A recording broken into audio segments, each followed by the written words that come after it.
What if I told you that one NHL player's death was downplayed for decades to protect the league's image?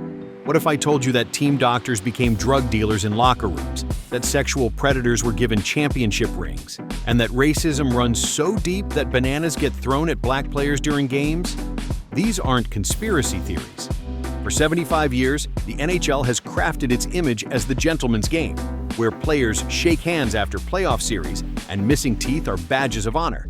But beneath the ice lies a foundation cracked by scandals so dark, so damaging to the league's reputation, that mainstream sports media pretends they never happened. Tonight, we're pulling back that curtain. These are the 12 stories the NHL desperately wants you to forget. Starting with number 12, the Pride Tape controversy that exposed hockey's homophobia problem. In January 2023, Philadelphia Flyers defenseman Ivan Provorov refused to wear a Pride Night jersey during warm-ups. He cited his Russian Orthodox faith as the reason. What followed was a domino effect of other players copying his boycott, forcing the NHL into damage control mode. The league's response? They banned all Pride jerseys and even rainbow stick tape for the following season. When Arizona Coyotes defenseman Travis Dermott defied the ban on live television by using rainbow tape anyway, the league faced a massive backlash. They reversed the tape ban but kept restrictions on team jerseys. Think about what this means. In 2024, not a single active NHL player is openly gay. Not one. The message from the league is clear. We'll tolerate you, but don't make us look at you. The fear runs deeper than just tape. Young players in junior leagues report using gay slurs as standard locker room language. Coaches who should correct this behavior often participate.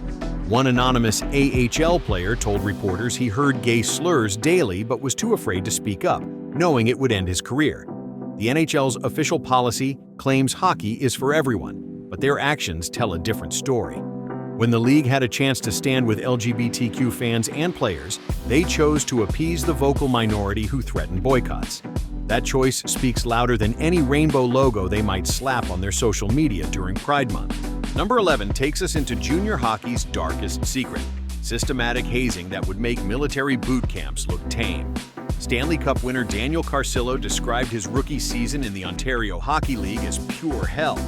Teammates urinated on rookies, forced them to stand naked in bus bathrooms, and simulated sex acts on them during road trips. This wasn't isolated to one team or 1 year. This was standard practice across junior hockey. In 2020, Carcillo filed a class action lawsuit representing hundreds of former junior players. The most disturbing part?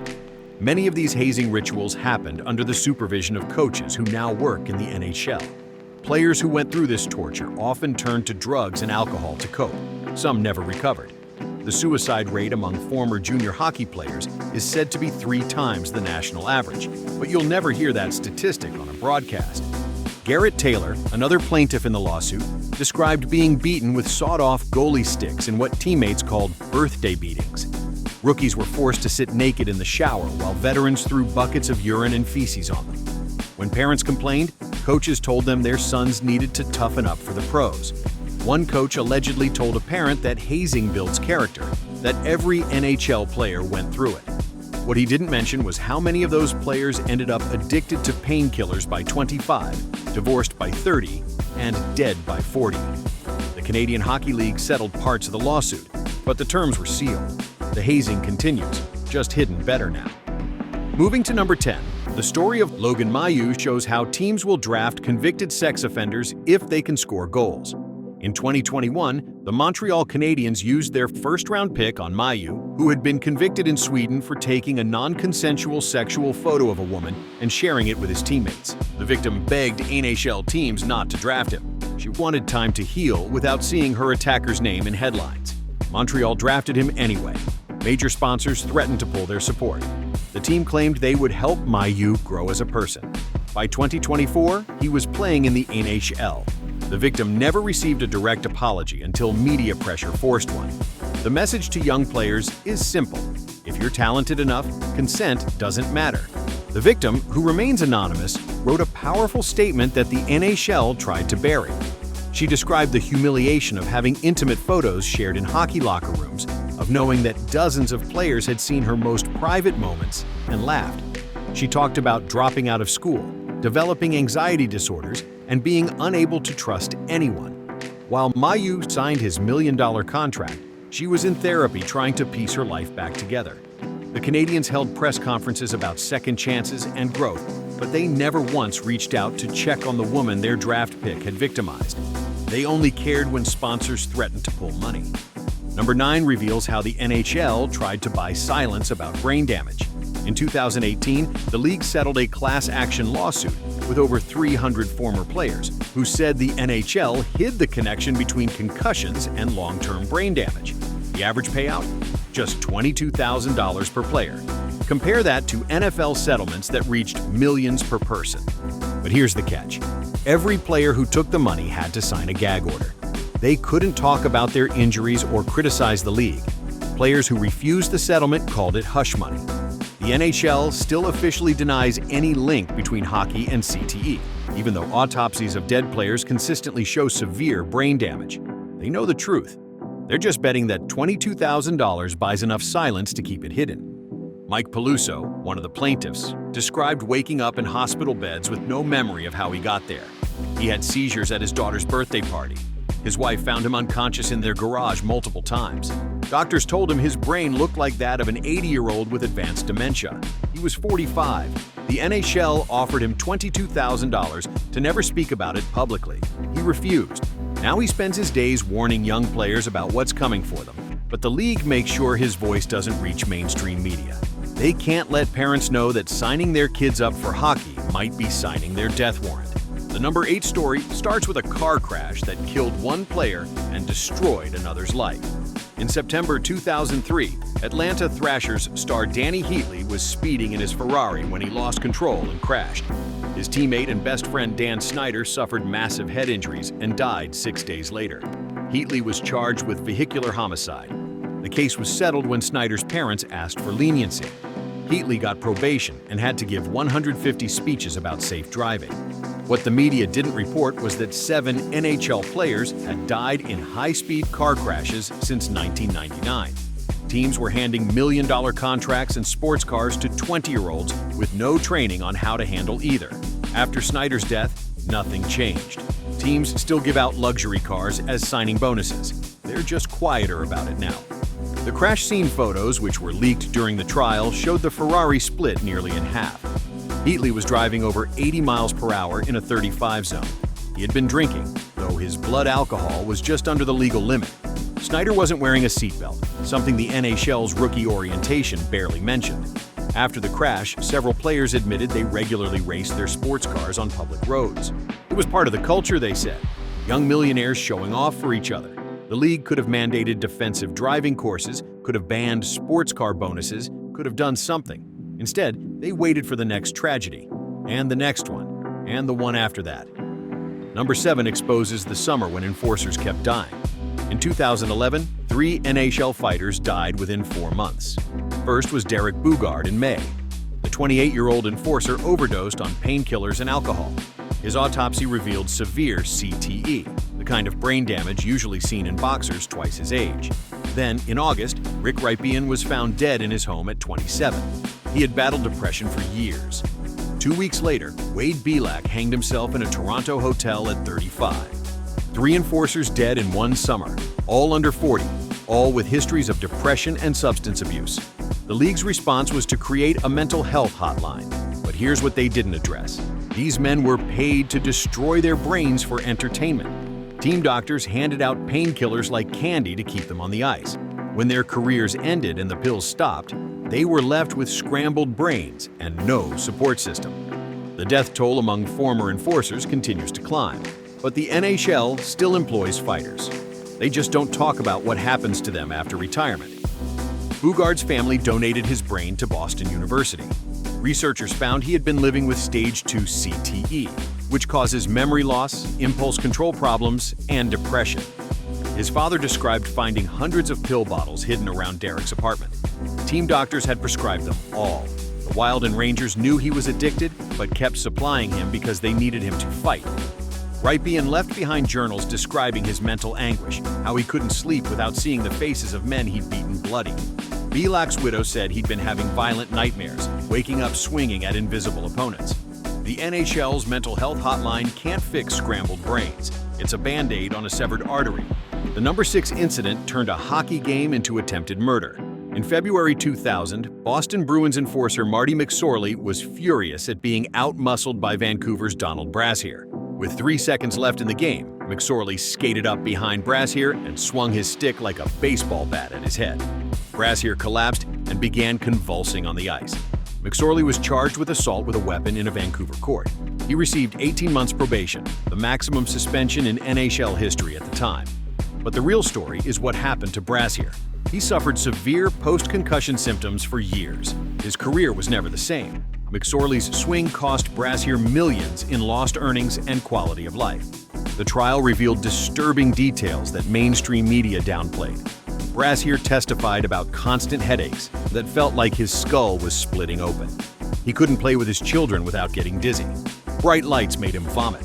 For 2 years after the attack, he slept 18 hours a day because being awake hurt too much. Meanwhile, McSorley signed autographs at card shows, profiting from his infamy.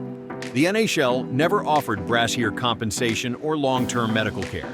They treated him like damaged goods and moved on to the next enforcer, willing to risk his brain for a paycheck. Number 5 takes us even deeper into on-ice violence. On March 8, 2004, Vancouver's Todd Bertuzzi hunted Colorado rookie Steve Moore across the ice. Moore had hit Vancouver's star player weeks earlier, and the Canucks had publicly promised revenge. Bertuzzi grabbed Moore from behind and drove his face into the ice. Moore's neck broke in 3 places. His career ended on that stretcher. Criminal charges in Canada resulted in a plea deal and no jail time for Bertuzzi. A civil lawsuit dragged on for a decade before settling out of court. Moore never played hockey again. He suffered from severe headaches, memory loss, and depression. The most disturbing part? Audio from the Canucks bench showed coaches encouraging players to target Moore. They put a bounty on a 25-year-old's career, and when someone collected, the league gave Bertuzzi a suspension and let him return to making millions. Moore, meanwhile, disappeared from public view, his life destroyed by sanctioned violence. Moore's lawyer later revealed that the young player needed round-the-clock care for months after the attack. He couldn't turn his head without excruciating pain. Simple tasks like tying shoes or brushing teeth became impossible. His Harvard education was wasted because he couldn't concentrate long enough to read a paragraph. While Bertuzzi continued earning millions in the NHL, Moore lived on disability payments, his promising future erased in 3 seconds of premeditated violence. The settlement amount was sealed, but sources suggest it barely covered his medical bills. The number 4 story exposes racism that the league would rather keep out of sight. In 2011, a fan threw a banana at Philadelphia Flyers forward Wayne Simmons during a game in London, Ontario. The symbolism was unmistakable, comparing a black player to a monkey. 8 years later, player Akim Alu revealed that his coach in the minor leagues, Bill Peters, had repeatedly called him the N-word. Peters was coaching the Calgary Flames at the time of the revelation. He resigned within days. Alu's revelation opened floodgates. Other players came forward with stories of racist hazing rituals, coaches using slurs, and a systemic culture that pushed out players of color. The NHL's response was to form a diversity committee.